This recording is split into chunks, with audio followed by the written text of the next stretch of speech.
Hi అండి, అందరూ ఎలా ఉన్నారు? బాగున్నారా? నేను కూడా సూపర్గా ఉన్నానండి. ఈరోజు అయితే ముందుకు ఒక మంచి హెల్దీ అండ్ టేస్టీ బ్రేక్ఫాస్ట్ తెస్తారండి. మార్నింగ్ బ్రేక్ఫాస్ట్ కింద తినొచ్చు, నైట్ డిన్నర్ కింద కూడా తినొచ్చు అండి. చాలా హెల్దీ. వీడియో అయితే ఎక్కడ స్కిప్ చేయకుండా మిస్ చేయకుండా లాస్ట్ వరకు చూడండి. ప్రాసెస్ అంతా అర్థమవుతుంది. సగం చూసి సగం చూడకపోతే అసలు మీకు ఏమీ అర్థం కాదు. హెల్దీ బ్రేక్ఫాస్ట్ ఏంటంటే నేను మిల్లెట్స్ ఉప్మా అయితే చేస్తున్నానండి. వెజిటేబుల్స్ వేసి చాలా టేస్టీగా ఉంటుంది. ఒక్కసారి కానీ మిల్లెట్స్ తినడం అలవాటు చేసుకున్నామా ఇంకా రైస్ అయితే మనకు తినాలని ఇంట్రెస్ట్ ఉన్నదండి. అంత టేస్టీగా చేసుకోవచ్చు మిల్లెట్స్ తోటి. ఫస్ట్ మిల్లెట్స్ అమ్మో తినగలమా లేదా నేను కూడా అనుకునేదానండి. మనకి మిల్లెట్స్ ఉప్మా రవ్వ అంటే మనకి బయట సూపర్ మార్కెట్లో దొరుకుతుందండి. నేను తీసుకున్నది అయితే ఆర్గానిక్ మిల్లెట్స్ ఉప్మా రవ్వ అయితే తీసుకున్నానండి. ఒక గ్లాస్ రవ్వ తీసుకొని శుభ్రంగా కడిగేసి రవ్వ ములిగినంత వాటర్ వేసి ఒక 3 hours అయితే రవ్వ అనేది ఖచ్చితంగా నానాలండి.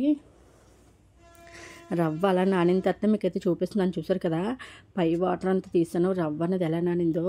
మనం ఈ ఉప్మా అనేది కుక్కర్ గిన్నె అయితే చేసుకుంటున్నామండి. ఫస్ట్ మనం స్టవ్ వెలిగించుకొని కుక్కర్ గిన్నె పెట్టుకొని ఇందులో ఒక 3 నుంచి 4 స్పూన్లు నూనె అయితే వేసుకోవాలి. నూనె హీట్ ఎక్కుతుంది అన్నప్పుడే ఒక 5 నుంచి 6 స్పూన్లు పల్లీలు వేసుకోవాలి.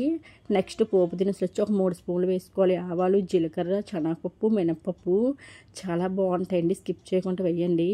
నెక్స్ట్ పెద్దగా ఆనియన్ తీసుకొని శుభ్రంగా కడిగేసి మనకి వీడియోలో చూపిస్తున్నట్టు పీసెస్ అయితే ఇలా కట్ చేసుకోవాలి.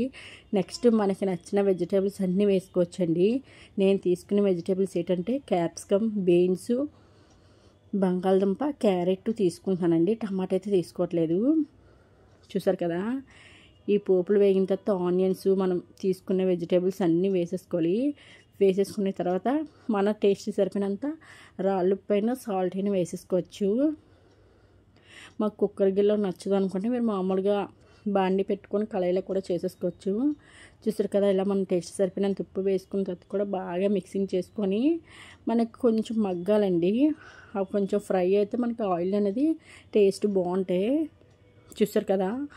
ఆయిల్ అనేది ఇలాగ ఫ్రై అయిన తర్వాత మనము ఏ గ్లాస్తో రవ్వ అయితే తీసుకున్నామో అదే గ్లాస్తో గ్లాస్కి 3 గ్లాసుల వాటర్ అయితే వేసుకోవాలి. చూసారు కదా. నేనైతే ఇలా లెక్క పెట్టేసి వాటర్ అయితే వేసేసుకుంటున్నాను. ఇదైతే కొంచెం ఉప్మా అనేది కొంచెం ముద్దలా ఉంటుంది.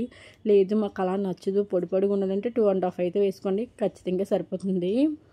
వాటర్ వేసుకున్న తర్వాత కూడా బాగా మిక్సింగ్ చేసుకోవాలి. చూసారు కదా. ఇలా వాటర్ బాయిలింగ్ అవుతున్నప్పుడు మిక్స్ చేసుకొని మనం టేస్ట్ చూసుకోవాలి. సాల్ట్ అనేది సరిపోయిందో లేదో చూసి అడ్జస్ట్ చేసుకొని వేసుకోవాలి. నేనైతే టేస్ట్ చూస్తానండి. ఇంకా నాకు కొంచెం సాల్ట్ అయితే పడుతుంది, యాడ్ చేసుకున్నాను. చూసారు కదా. ఈ సాల్ట్ వేసుకున్న తర్వాత కూడా మనం బాగా మిక్సింగ్ అయితే చేసేసుకోవాలి. మిక్సింగ్ చేసుకోవాలి. నెక్స్ట్ మనం ఆల్రెడీ రవ్వ అయితే నానబెట్టి ఉంచుకున్నాం కదా. వాటర్ తీసేసి చూసారు కదా. రవ్వ కూడా బాగా నానిందండి.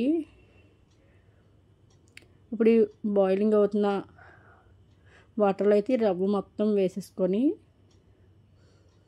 నేనైతే మొత్తం రవ్వ అంతా వేసుకున్నాను. చూసారు కదా. బాగా మిక్సింగ్ చేసుకోవాలి. మళ్ళీ మన వీడియోస్ కన్నా నచ్చితే ఒక లైక్ ఇచ్చి సబ్స్క్రైబ్ చేసుకోండి. పక్కన బెల్ సింబల్ ఉంటుంది, అది కూడా ప్రెస్ చేయండి. మన వీడియోస్ పెట్టినంటే మీకు నోటిఫికేషన్స్ వస్తుంది. మీకు ఎటువంటి వీడియోస్ కావాలి, ఎటువంటి బ్లాగ్స్ కన్నా కామెంట్ సెక్షన్లో కామెంట్ చేయండి. చేయడానికి అయితే తప్పకుండా ట్రై చేస్తాను. ఇంకా ముందుకైతే మంచి వీడియోస్ అయితే వచ్చేస్తాను. చూసారు కదా. రవ్వ వేసిన తర్వాత ఇలా మనకి ఉడకాలండి. ఉడికిన తర్వాత కుక్కర్ క్యాప్ అనేది పెట్టుకోవాలి. నేనైతే ఒక మిస్టేక్ చేసానండి, అదైతే మీరు చేయకండి, ప్రాణాలు పోతాయి. కుక్కర్ బెల్ట్ పెట్టకుండా పెట్టేసాను. ఇదేంటి లూజ్గా ఉందని చూస్తే ఇప్పుడు బెల్ట్ పెట్టలేదు. మళ్ళీ బెల్ట్ అయితే పెట్టానండి. క్షణాల్లో ప్రాణాలు అయితే పోనండి.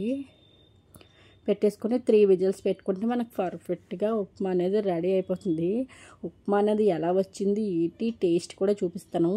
మన వీడియోస్ అన్నీ న్యాచురల్గా ఉంటాయండి. ఎక్కువ లైటింగ్స్, ఫిల్టర్స్ అలాంటి ఏమి ఉండవు. మన లైటింగ్ తోటి, కిచెన్ లైటింగ్ తోటి నేను వీడియోస్ అన్నీ తీస్తాను. కుక్కర్ ప్రెజర్ పోయిన తర్వాత మనం చూసుకోవాలి ఉప్మా అనేది. చూసారు కదా. మనకి తింటుంటే ప్రతి బయటికి పోపులు, వెజిటేబుల్స్ అనేది వస్తుందండి. ఇంక దీనికి ఎక్స్ట్రా చట్నీ ఏమీ అవసరం లేదు. మనం చాలా వెజిటేబుల్స్ అవన్నీ వేసాం కదా, హ్యాపీగా తినేయచ్చు. చెప్పాను కదా మీకు వాటర్ ఇలా వద్దనుకుంటే 2.5 వేసుకుంటే వాటర్ ఖచ్చితంగా సరిపోతుంది. ఇప్పుడు నేను మీకు టేస్ట్ కూడా చేసి చెప్తాను ఎలా ఉంది ఏంటనేది. చూస్తుంటే మీకు కూడా నోరూరుతుంది కదా. మరి ఇంకెందుకు లేటు, మీరు కూడా మార్కెట్లో మనకి ఇప్పుడు మిల్లెట్స్ ఉప్మా రవ్వ అంటే దొరుకుతుందండి, తీసుకొచ్చి మీరు కూడా ఇలా ట్రై చేయండి, మీరు కూడా హెల్తీగా ఉండండి.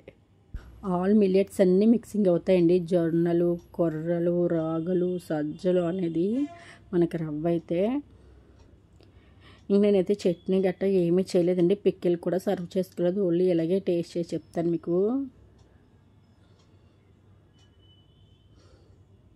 చూసారు కదా వేడి వేడిగా పొగలైతే వస్తుందండి. ఇది వేడిగా తింటేనే టేస్ట్ బాగుంటుందండి, చల్లగా కంటే వేడిగా తింటే బాగుంటుంది టేస్ట్ అయితే. చూసారు కదా టేస్టీ టేస్టీ మిల్లెట్స్తో ఉప్మా అయితే రెడీ అయిపోయిందండి, వెజిటేబుల్స్ వేసి. మీకు నచ్చితే ఇందులో బఠానీ కూడా వేసుకోవచ్చు. నేను పల్లీలు వేసిన చెప్పి ఇంక బఠానీ అయితే యాడ్ చేసుకోవట్లేదు. చూసారు కదా ఇలాగ ప్రతి బయటలో మనకు అన్నీ తగులుతాయండి, వెజిటేబుల్స్, పల్లీలు, పోపులు అనేది. ఇంకా టేస్ట్ అయితే మరి మాటల్లో చెప్పలేమండి, వీడియో వాయిస్ ఓవర్ ఇస్తున్నప్పుడు కూడా నాకు నోట్లో నుంచి వాటర్ అయితే వస్తుంది, అంత టేస్టీగా ఉంది. మీ అందరూ తప్పకుండా ట్రై చేయండి. Okay friends, bye bye.